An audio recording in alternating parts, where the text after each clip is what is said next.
tardes a todos, querida Iglesia, Comunidad del Espíritu Santo. Nos reunimos a partir de las 6 de la tarde, como ahora, para tener un tiempo muy especial para hablar de las cosas más importantes que sucedieron en este jueves, en este Viernes Santo. De manera está en que voy a tener el privilegio de compartir con ustedes estos temas con la señora diácono Nora Solarte. Luego, con el señor Jaime Aponte, con el señor Julián Escobar y finalmente, quien les habla. Nos da mucho gusto poder compartir con ustedes en esta tarde. Les dejo con la señora diácono Nora Solarte. Muy buenas tardes para todos.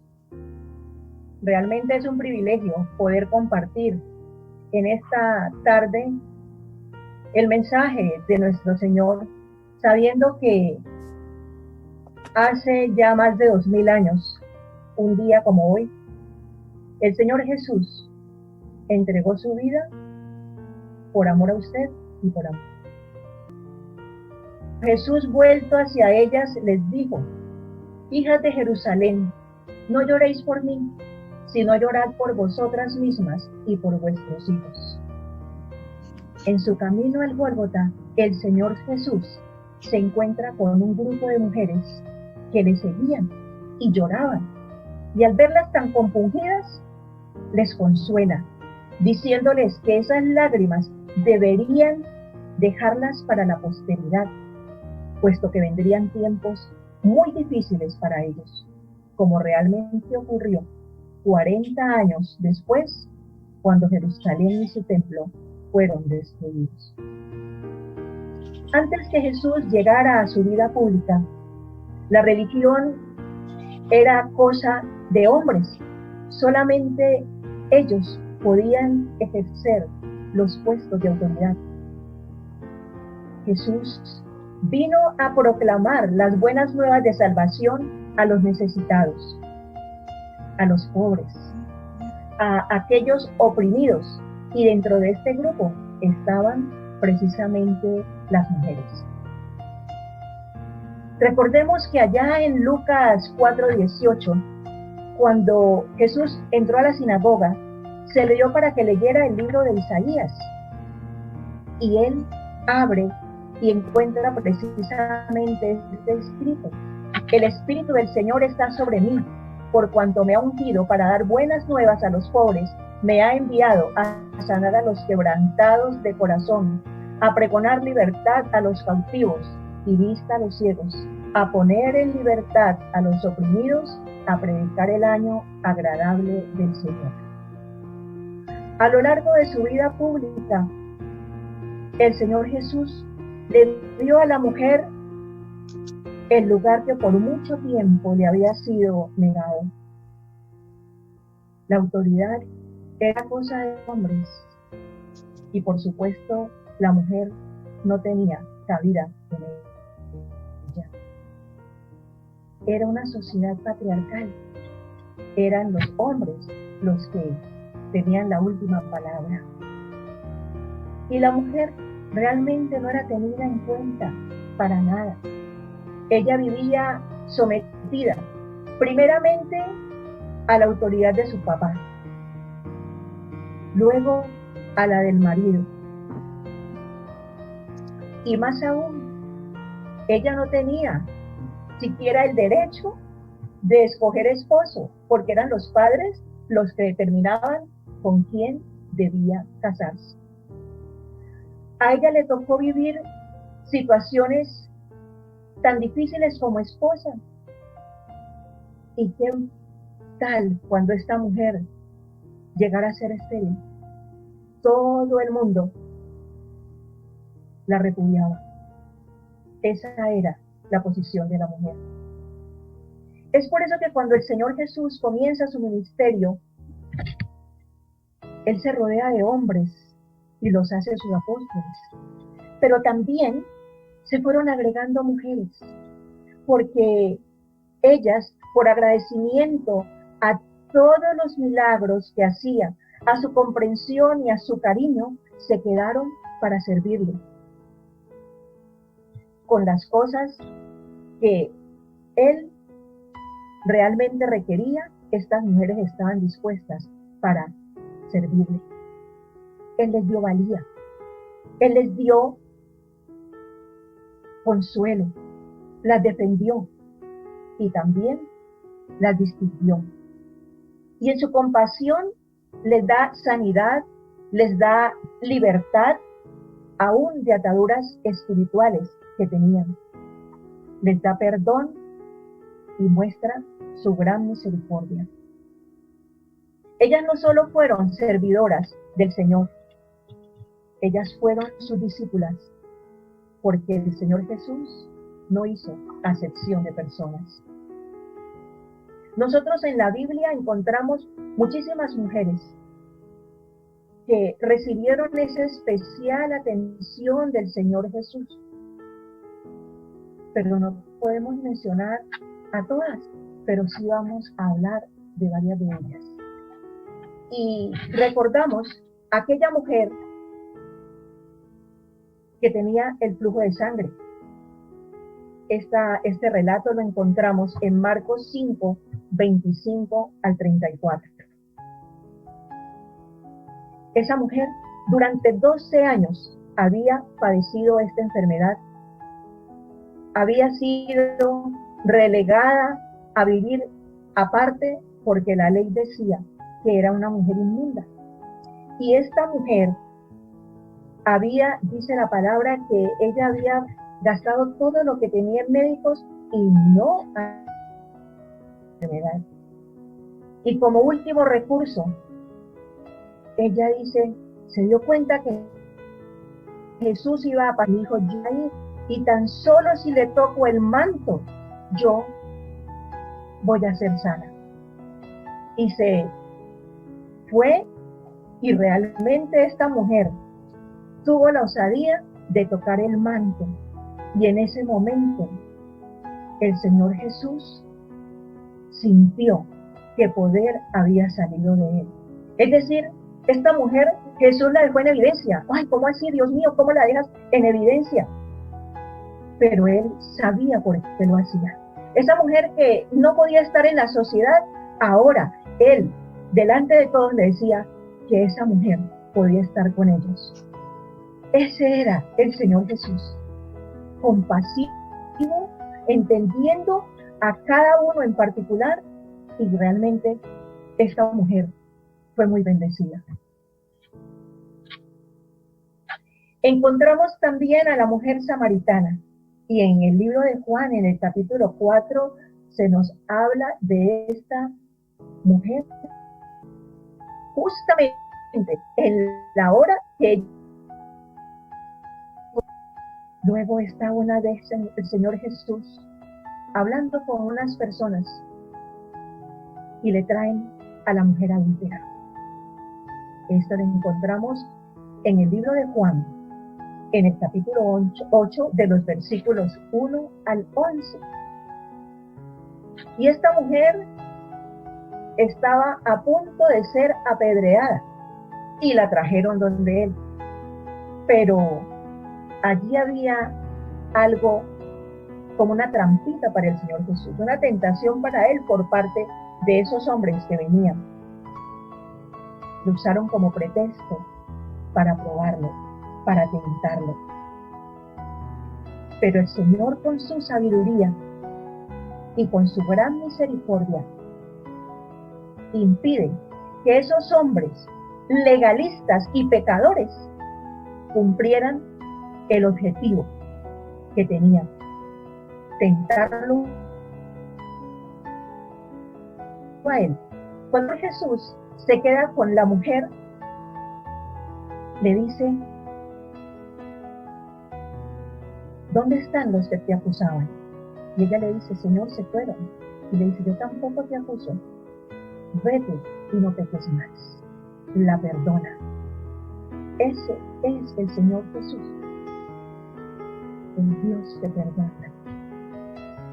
En otra oportunidad, una mujer encorvada que hacía 18 años padecía este flagelo. Y esa la encontramos en Lucas 13, del 10 al 17. Y el Señor la restauró.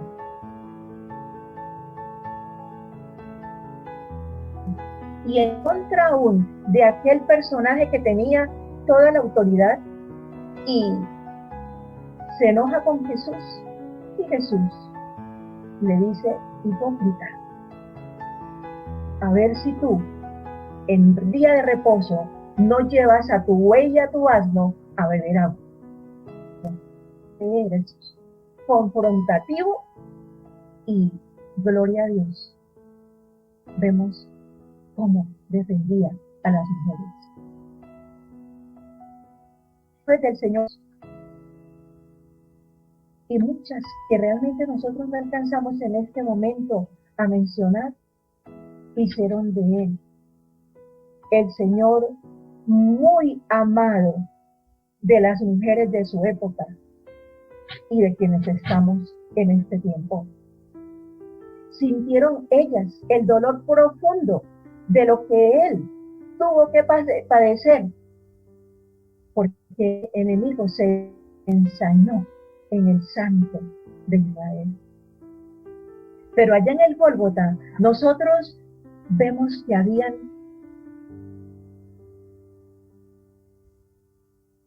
y entre ellas estaba María, su madre.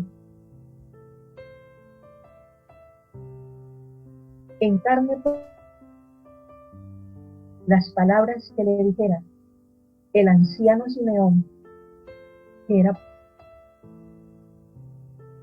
profeta Jesús, en esa época era el niño Jesús, a presentar al templo.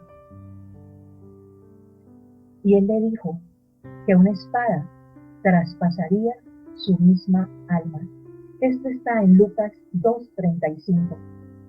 Ella vivía paso a paso este doloroso acontecimiento sin poder hacer nada, sino enfrentarlo. Junto con ella estaba María Magdalena, de quien el Señor había expulsado 7 demonios, y como agradecimiento era una de sus discípulas. Estaban también allí María, la madre de Jacobo, y también Salomé, la mamá de Jacobo y de Juan. La presencia de las mujeres allí en el lugar de la crucifixión es una expresión contundente de lo que Él hizo con cada mujer que tuvo la oportunidad de compartir con ella. Lo menos que ellas podían hacer, sin importarles lo que les viniera, era decirle: muchas gracias por tu amor, muchas gracias por darle sentido a nuestras vidas, muchas gracias por amarnos tanto. Y por eso estaban allí. Realmente ellas fueron más fuertes que los apóstoles, porque recordemos que ellos se fueron y ellas demostraron que puede más el amor y el agradecimiento que el mismo miedo que a veces podamos sentir, porque a ellas no les importó lo que pudieran vivir después de lo que estaban en ese momento, por mostrarle al mundo que eran seguidoras del Señor Jesucristo. Delante de quien fuera, allí estaban ellas poniéndose en evidencia delante de las autoridades políticas y religiosas de la época. Es que las mujeres suelen entender mucho mejor, porque saben que el dolor y el amor van de la mano. Las mujeres son perseverantes en amar a pesar de las circunstancias, a pesar de la opresión, a pesar de las críticas, a pesar de tantas cosas que día a día se deben enfrentar. ¿Será por eso que se dice que el amor de las mujeres es el más parecido al amor de Dios? allá en el Gólgota. Para muchos, ver a Jesús crucificado era el claro ejemplo de un hombre fracasado. Pero aquellas mujeres que miraron con los ojos de sus corazones, vieron mucho más allá.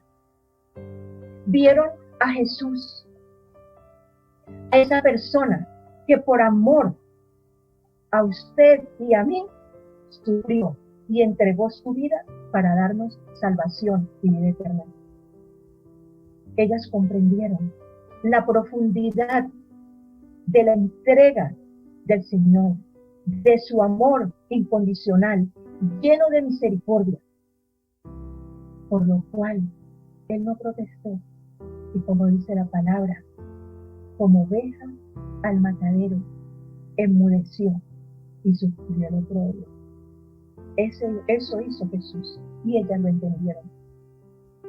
Todo eso permitió que estas mujeres, al verlo derramar hasta su última gota de sangre, se aferraran más a Él, porque lo conocían y estaban dispuestas a seguir creyendo todo, porque nunca les mintió, siempre habló con la verdad.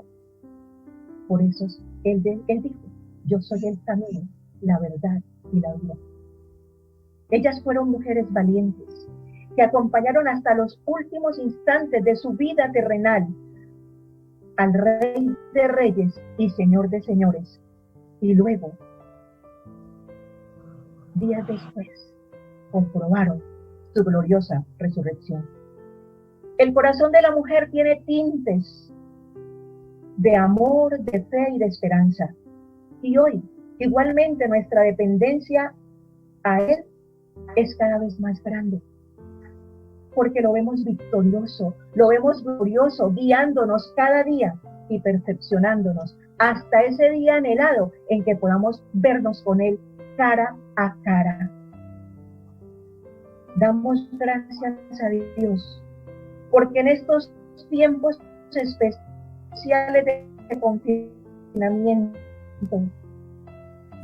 vemos que Él, y estamos seguros de que cuando salgamos de este confinamiento, nuevamente estaremos dichosos de encontrarnos con nuestros hermanos y siendo transformados por la fidelidad y el amor infinito de nuestro amado Jesús de Nazaret.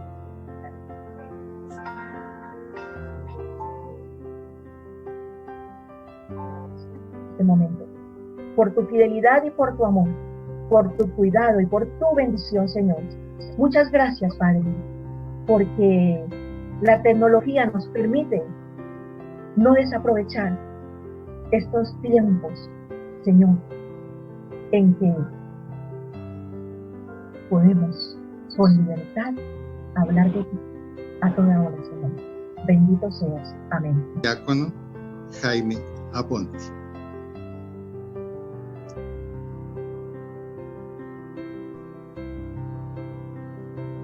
Muy buenas noches, muy buenas tardes.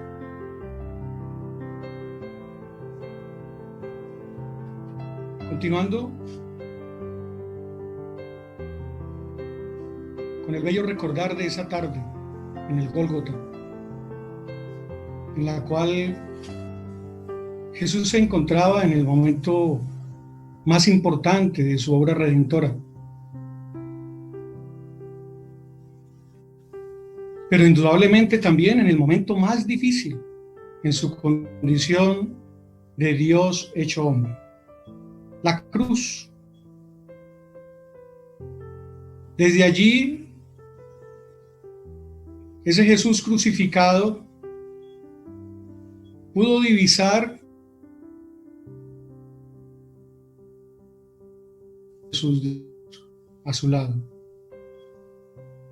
Era su discípulo amado, Juan. Las Escrituras no nos registran ni una sola palabra pronunciada por él bajo la cruz. Lo hizo en silencio. ¿Y los demás? ¿Dónde estaban los demás? Hace apenas unos días le seguían miles. Varios recibieron milagros, sanidad. ¿Dónde estaban todos? Bueno, ¿confiaría Jesús en que al menos la fidelidad de aquellos 12 a los cuales Él mismo eligió sería notable para este momento? Pero no. ¿Dónde estaban? Nos acordamos ahora que a uno de ellos lo absorbió completamente Judas, quien tuvo ese maravilloso privilegio de compartir los 3 años de ministerio con el Maestro. Durante todo este tiempo fue advertido, preparado, pero aún así decidió traicionar a Jesús. Ya conocemos su triste historia y esta es la peor y más triste de las historias del ser humano. Pero, ¿y los otros 10? ¿Dónde estaban los otros 10?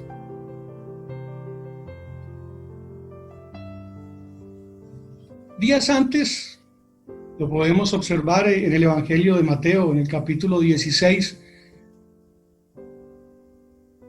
del verso 21 en adelante, cuando Jesús les había prevenido sobre todos estos acontecimientos. Les advertía que era necesario que Él fuera a Jerusalén, que se presentara frente a los sacerdotes, escribas y fariseos, que padeciera de ellos persecución y hasta muerte. Y también les avisó que resucitaría en el tercer día. Claro.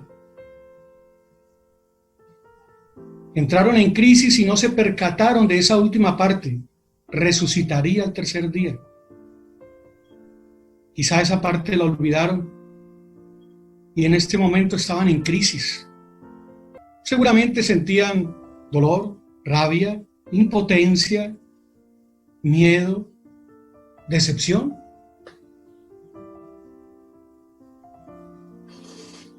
Y entonces se escondieron. Otros huyeron entristecidos o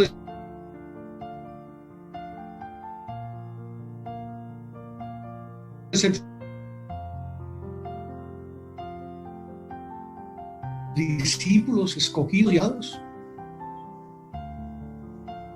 Pensemos por un momento. ¿Qué hubieras hecho tú?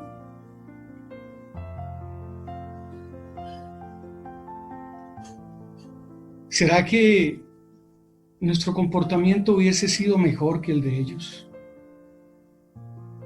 ¿Somos acaso mejor o peor que ellos? Es mejor no responder tan rápido. Así lo hicieron Pedro y sus compañeros. Aunque me sea necesario morir contigo, maestro, pero no te negaré, dijo Pedro. Y ya sabemos lo que sucedió después. 3 veces. 3 veces lo negó. Ahora bien, en el Evangelio del apóstol Juan, en el capítulo 15, Jesús les dijo: no me elegisteis vosotros a mí, yo os elegí a vosotros. ¿Se equivocó acaso Jesús al elegirlos? Claro que no. Fueron discípulos perfectamente escogidos, preparados, precisos para este momento, pero mucho mejor para los momentos que vendrían a partir de ahora. Pero ahora mismo la pregunta que se hacían cada uno de ellos en medio de la crisis era, bueno, ¿y qué bueno puede venir después de la muerte? El Maestro está crucificado. ¿Qué bueno podrá venir después de la muerte? Se olvidaron de que Él les había advertido que su obra no terminaría en la cruz. Muy al contrario, su obra redentora pasaría por la cruz y se consolidaría con la resurrección al tercer día. Él se ha advertido. Posterior al momento que los eligió, allí lo podemos ver en el mismo Evangelio de Juan, en el capítulo 15, exactamente en el verso 16. Y os he puesto para que vayáis y llevéis fruto, y vuestro fruto permanezca. Si lo vemos de esta manera, todo tiene sentido. Ahora, preguntémonos tú y yo, ¿se equivocó Jesús al elegirnos? Él no se equivoca, mi hermano. Y es Él quien nos escoge. Derrotada está nuestra vana gloria aún para decir que somos nosotros quien lo elegimos a Él, que somos nosotros quien lo buscamos, que somos nosotros quienes llegamos a los pies de Cristo. Es Él, su gracia, su misericordia, la que nos trae.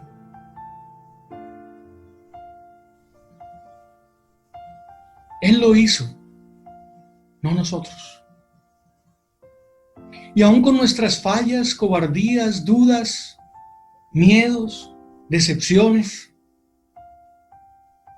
con nuestras batallas cada día, Él lo sigue haciendo cada mañana, porque sus misericordias son nuevas cada mañana.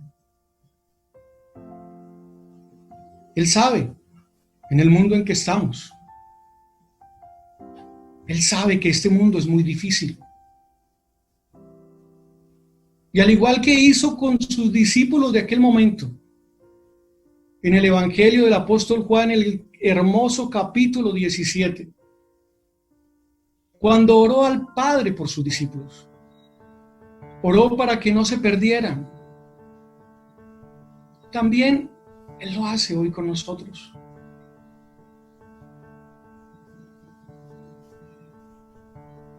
Pide porque no seamos quitados del mundo,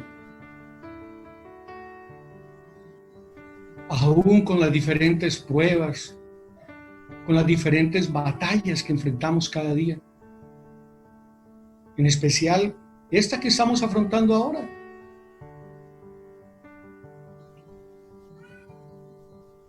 Él pide que seamos guardados del mal, pero ante todo, que seamos santificados con su verdad, con su palabra. Esta es la verdad.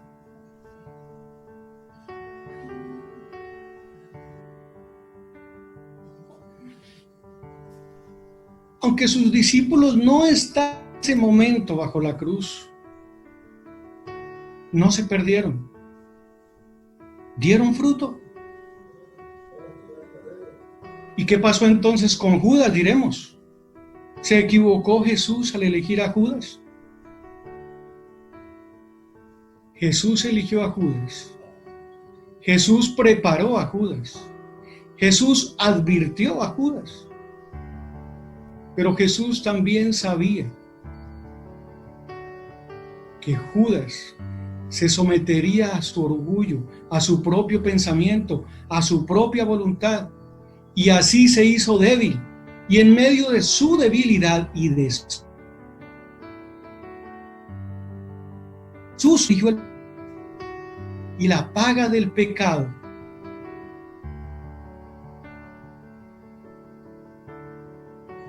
Pero hay algo especial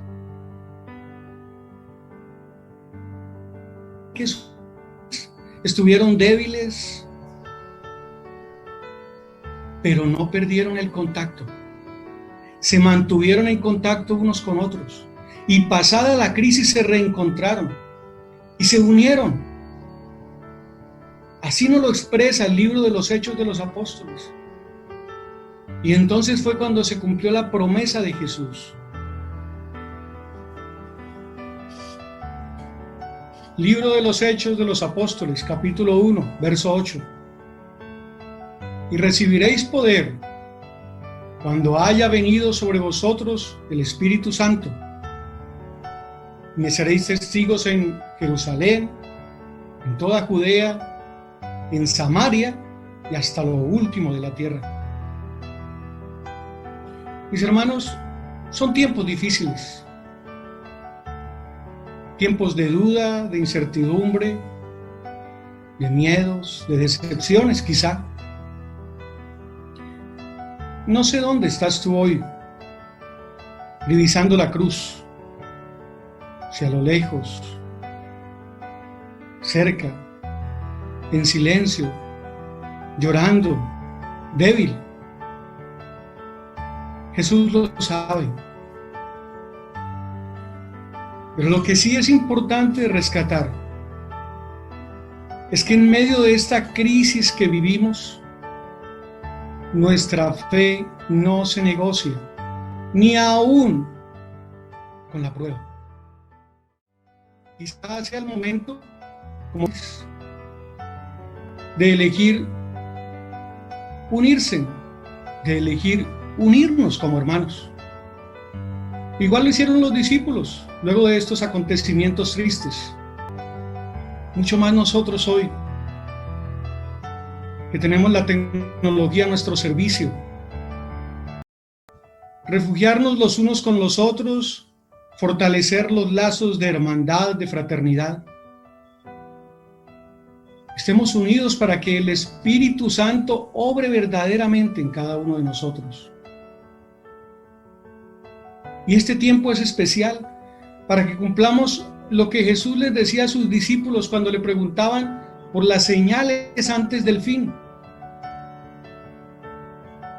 En el Evangelio de Lucas, capítulo 21 en adelante, les advertía de falsos profetas, de falsos predicadores, les advertía de guerras, de nación contra nación, de reino contra reino, les advertía de hambrunas, les advertía de pestes tremendas, de pestilencias. Les advertía que habría terror. Pero en el versículo 13 de ese capítulo 21 del Evangelio de Lucas, hay algo muy especial que nos debe quedar claro. Y él les decía, y esto os será ocasión para dar testimonio. Proponed en vuestros corazones no pensar, antes, ¿cómo habéis de responder en vuestra defensa? Porque yo os daré palabra y sabiduría, la cual no podrán resistir ni contradecir todos los que se opongan. Solo debemos estar dispuestos. Proponed vuestros corazones, dijo Jesús. Y le dijo a sus discípulos. Así lo cumplieron esos primeros discípulos. Y así los invito, mis hermanos, a que dispongamos nuestros corazones. Discípulos que al comienzo los vemos quizá derrotados, pero fíjense ustedes que al final de la historia reciben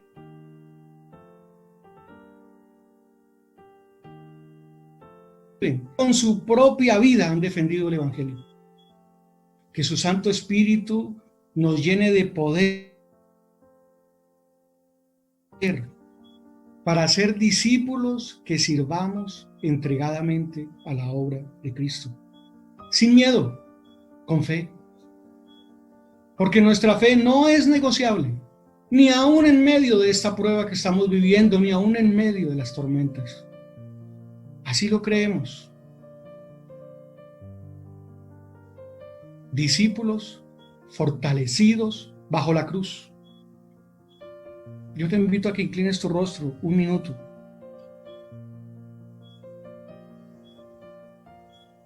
Señor, gracias porque esa obra redentora tuya fue perfecta. Pero mejor aún, Señor, gracias porque en esa obra redentora yo tengo mi participación. Tú nos has dejado una tarea muy especial. Debemos dejar de ser simples espectadores bajo la cruz año tras año. Debemos dar el paso, aún con nuestros errores, Señor. Queremos dar ese paso, Padre, para ser discípulos que te sirvan, para ser discípulos como tú lo pedías, Señor, que lleven fruto y que su fruto perdure. Gracias, Señor. Gracias porque esta tarde no es una tarde de tristeza, de conmemorar esa cruz con tristeza. No, esta no es una tarde porque la tristeza nos invade y porque estamos confinados, porque estamos amedrentados de miedo, de la epidemia, de la pestilencia. Señor, esta tarde tu cruz nos fortalece, tu cruz nos habla, tu Espíritu Santo vivifica su poder en medio de nosotros y te serviremos, Señor. Aprovecharemos esa tecnología para servirte, Dios, que cuando salgamos de esta estaremos listos y prestos a caminar, como lo decía tu palabra, por todo el mundo, a predicar tu evangelio, Señor. Gracias, Padre. Gracias, Jesús, por esa cruz. Muchas gracias por lo que has compartido con nosotros. Y ahora queda con nosotros el diácono Julián Escobar. Hermanos, buenas noches. Siguiendo con el tema que el Señor colocó en el corazón del pastor, acerca de las actitudes de muchas personas en la cruz. En la crucifixión de Jesús se presenta una serie de actitudes y de personas que presenciaron ese hecho histórico y que terminaron dividiendo la historia del hombre en antes de Cristo y después de Cristo. Y hoy voy a tomar referencia de dos actitudes asumidas por tres hombres cuando Jesús se encontraba en la cruz. Los dos primeros, de los cuales voy a hacer referencia, son los malhechores en la cruz. Recordemos, ellos eran dos. Dice la palabra del Señor en Lucas 23:32. Llevaban también con él otros dos, que eran malhechores, para ser muertos. Y cuando llegaron al lugar llamado La Calavera, le crucificaron allí y a los malhechores, uno a la derecha y otro a la izquierda. Y Jesús decía: Padre, perdónalos porque nos vestidos echándole suertes. Y el pueblo estaba mirando, y aún los gobernantes se burlaban de él, diciendo: a otro salvó, sálvese a sí mismo, si este es el Cristo. Los soldados también lo escarnecían, acercándose y presentándole vinagre, y diciendo: si tú eres el rey de los judíos, sálvate a ti mismo. Había también sobre el título un escrito con letras griegas, latinas y hebreas: este es el rey de los judíos. Y uno de los malhechores que estaba colgado le injuriaba diciendo: si tú eres el Cristo, sálvate a ti mismo y a nosotros. Respondiendo el otro le reprendió diciendo: ni aún temes tú a Dios estando en la misma condenación? Nosotros, a la verdad, justamente padecemos, porque recibimos lo que merecieron nuestros hechos. Y ojo con esto, mas ningún mal hizo. Y dijo a Jesús: acuérdate de mí cuando vengas en tu reino. Entonces Jesús le dijo: de cierto te digo, hoy estarás conmigo en el paraíso. Entonces, esa es la actitud de dos malhechores en la cruz. Son dos. Uno injuriaba. Ambos en una misma posición, en la posición en que iban a morir. El uno manifestó desconocimiento total de la deidad de Jesucristo y le decían: si tú eres el Cristo, sálvate tú y me salvas a mí, a nosotros. Se mofa, tal cual es el hombre natural hoy en día. El otro, con la misma condición, dispuesto a morir, a punto de morir, se vuelve a Jesús y busca el perdón. Jesús le acepta y le dice: hoy estarás conmigo en el paraíso. Entonces definimos algo que está muy latente allí. Las obras nos salvan. Es nuestra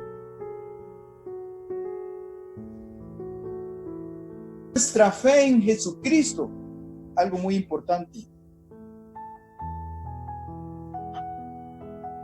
Tenemos una gran necesidad de que cuando aún somos jóvenes debemos de buscar el rostro de Dios, el rostro de Jesús, la presencia del Espíritu Santo en la vida de nosotros. Es muy importante esa gran necesidad, que en esa juventud busquemos a Dios. Jesús tenía misericordia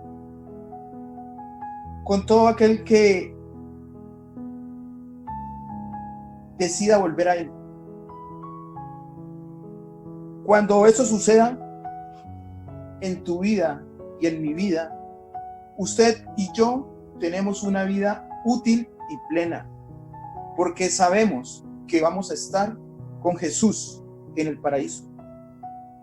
Esa necesidad debe ser temprana en nuestra edad. Recordémoslo, hagámoslo. No esperemos hasta el final de nuestra existencia.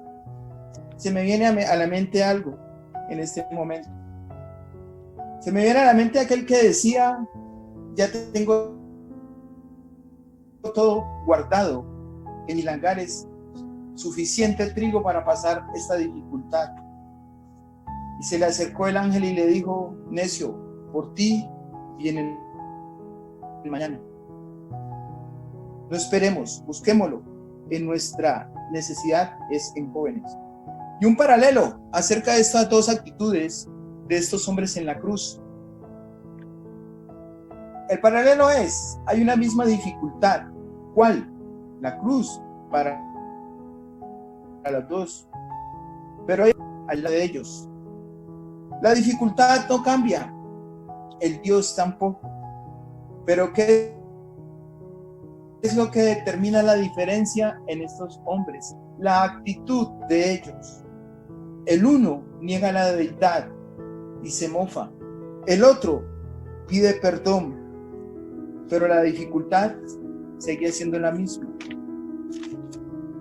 Más adelante nosotros leemos en el mismo pasaje la actitud de otro hombre. Y está a partir del versículo 44, cuando dice: cuando era como la hora sexta, hubo tinieblas sobre toda la tierra hasta la hora 9, y el sol se oscureció, y el velo del templo se rasgó por la mitad. Entonces Jesús, clamando a gran voz, dijo: Padre, en tus manos encomiendo mi espíritu. Y habiendo hecho esto, expiró.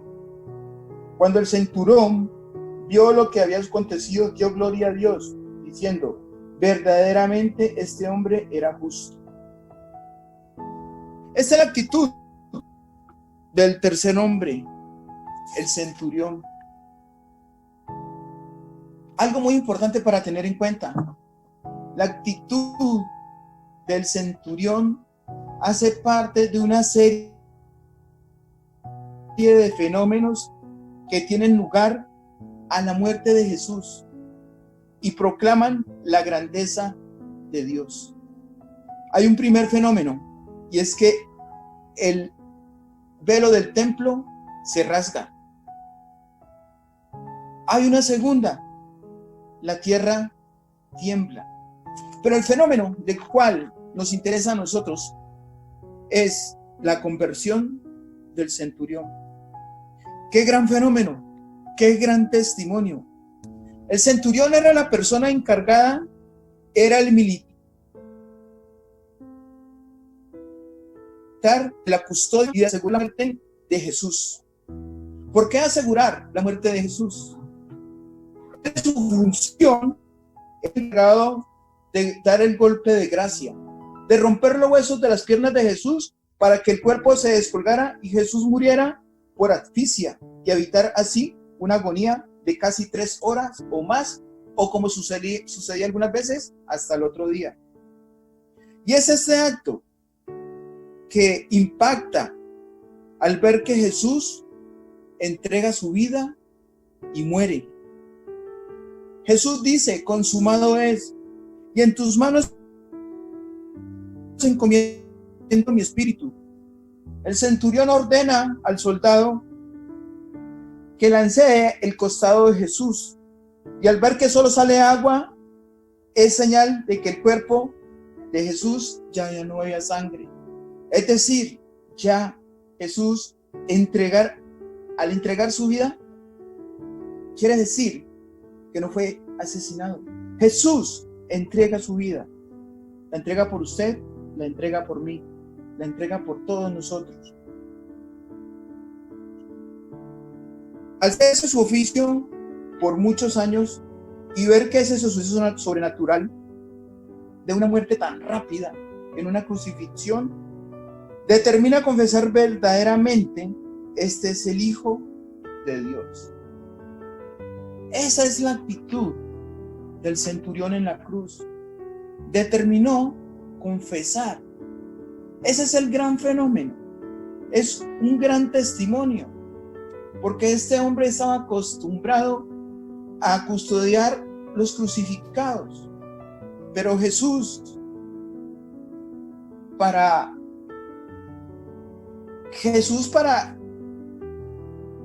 deshonra del hombre en sí, no fue asesinado. Él entregó su vida por nosotros.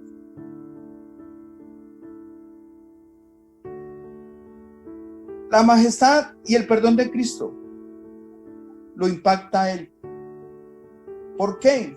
Él le dice al ladrón en la cruz, al malhechor: hoy estarás conmigo en el paraíso. Y no solamente eso, esas palabras hacían parte de esas 7 palabras de Jesús en la cruz. Lo otro que impacta a este centurión es la rapidez del fallecimiento de Jesús. Lo otro que impacta a este centurión es la gran voz en su agonía. Un momento de impacto para ese centurión fue cuando las tinieblas caen sobre el monte de la calavera. Eso lo lleva a decir al centurión: verdaderamente este era el Hijo de Dios. Tanto el malhechor que se arrepiente y alcanza salvación, como el centurión que se convierte, están en el relato.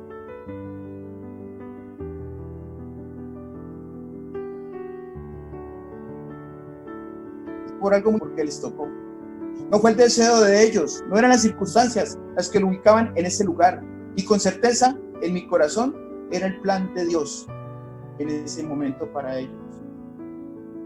Hoy usted y yo estamos aquí, no enfrente de la cruz, pero sí estamos conmemorando este acto de la cruz, un acto de amor del plan de Dios y ejecutado de Dios para sus hijos. y es la fortaleza de Dios a través de su Santo Espíritu. Y es algo muy importante. A los padres les tocó, al centurión le tocó, pero tal vez usted y yo estamos eso también. Es complicado. Hay algo muy importante, unigénito, para que todo aquel que crea no se pierda, sino que tenga vida eterna. Recordemos, Jesús lo dijo: yo soy el camino, la verdad y la vida. Nadie llega al Padre sino por mí.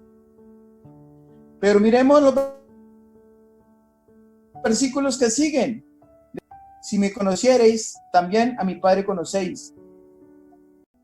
Poco se nos dice: hay un solo Dios y un solo mediador entre Dios y los hombres, Jesucristo, hombre. ¿Aplica esto para el malhechor?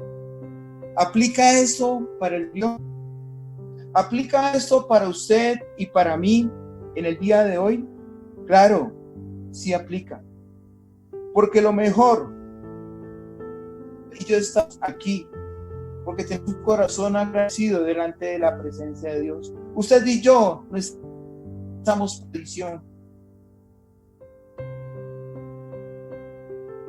Usted y yo llegamos con un corazón agradecido. Y si no es así, yo le invito a que realmente retome esa relación con Dios, retome esa relación con Jesús, retome esa relación con el Santo Espíritu de Dios, quien nos da la capacidad para poder decir cada mañana: gracias, Señor. Pues no lo estamos expresando. Hoy verdaderamente este es el Hijo de Dios. Lo sabemos, pero lo confesamos. Se lo confesamos a los demás, lo confesamos en nuestro entorno. No estamos diciendo lo que dijo el ladrón en la cruz: realmente este hombre no hizo ningún mal. Nosotros sí hicimos el mal, dijo el ladrón en la cruz. Pero nosotros también podemos decir lo mismo, con otras palabras. Esa cruz no estaba diseñada para Jesús.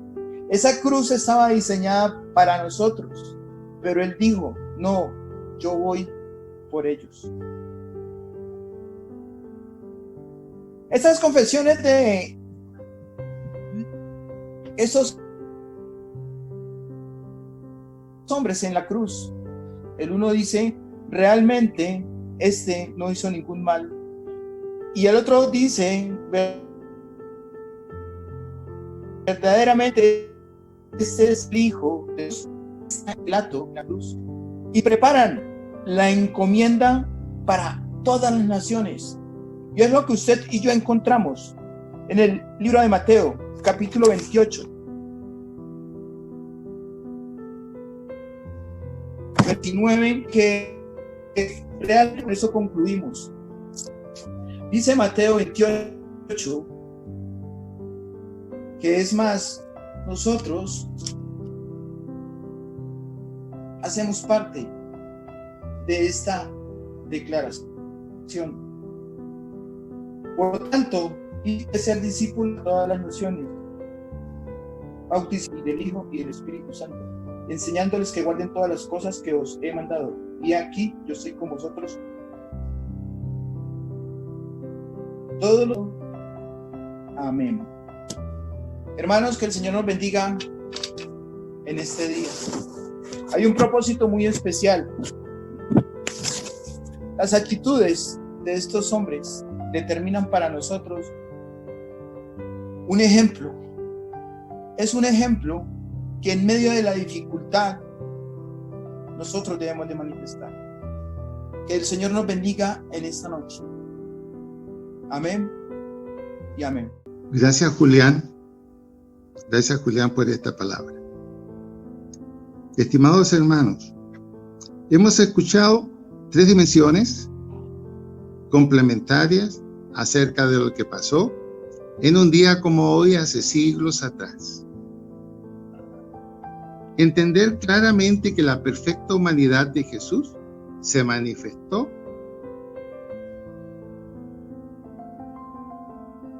en cada una, con las mujeres, con los discípulos, una humanidad, podríamos decir, exageradamente perdonadora, comprensiva de las debilidades tanto del hombre como de la mujer, y mostrar él ese amor que renueva, que permite recapacitar, y vemos luego hombres y mujeres reunidos allí en el aposento donde recibieron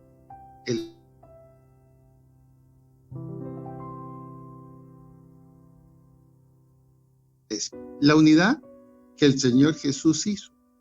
Hombres y mujeres en Pentecostés, compartiendo el mensaje de Cristo en el poder del Espíritu Santo. Cuando miramos la cruz, vemos la perfecta humanidad manifestada en los más íntimos detalles de lo que sucedió en esas 3. Hubo salvación, hubo perdón, hubo reconciliación con Dios, hubo palabras que tocaron fuertemente el corazón del centurión, que era un ciudadano romano. Vemos que Jesús vivió una humanidad perfecta.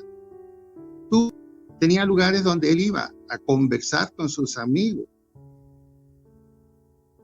María, lo cuenta Juan 11 del 1 al 44. Y a sus discípulos les dijo: ya no les llamaré siervos, sino amigos. Jesús vivió una perfecta humanidad, el perfecto ejemplo del hombre completo. Pero también cuando miramos la cruz, vemos que no es la muerte de un hombre, sino es la entrega de la vida y de su espíritu a un Dios hecho hombre.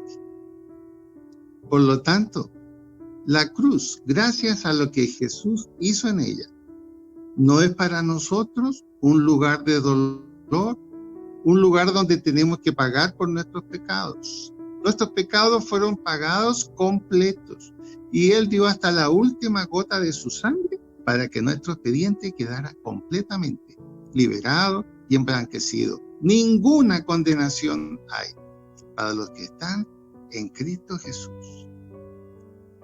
La promesa de Él fue que al otro día siguiente, al tercer día, resucitaría. Y es algo que la historia reconoce. Por algo la historia del hombre, la historia humana, se divide en 2, antes de Cristo y después de Cristo. Lo que parte la historia es este hecho fundamental y único, en que el Dios del universo se hizo hombre en Jesucristo, Dios hecho hombre, y se manifestó a nosotros por 3 años y entregó su vida para que la salvación te alcanzara a ti y te alcanzara a mí. Y salvación significa liberación, perdón, sanidad, libertad. Es decir, podemos llegar a ser hombres y mujeres. Y qué bueno el llamado a los jóvenes. Jóvenes perfectamente aceptables para Dios. Y cuando somos perfectamente aceptables para Dios, nos volvemos perfectamente aceptables para otros. Sus hermanos, que en esta noche Dios bendiga esta palabra que ha sido compartida. Que el Señor toque nuestro corazón de tal manera que nos volvamos esos siervos dispuestos nuestra vida para cumplir una verdad que el mundo, nuestra familia, nuestros amigos y aún nosotros necesitamos vivir y compartir. Padre bueno, gracias por este tiempo, gracias por esta noche, gracias por la palabra compartida. Te rogamos, oh Señor, que llegue a cada corazón, a cada mente, y sea trayendo ese cambio que tú tienes para cada uno de nosotros. Que tu bendición sea con nosotros. Bendición del Padre, del Hijo y del Espíritu Santo. Y decimos, gloria a Dios.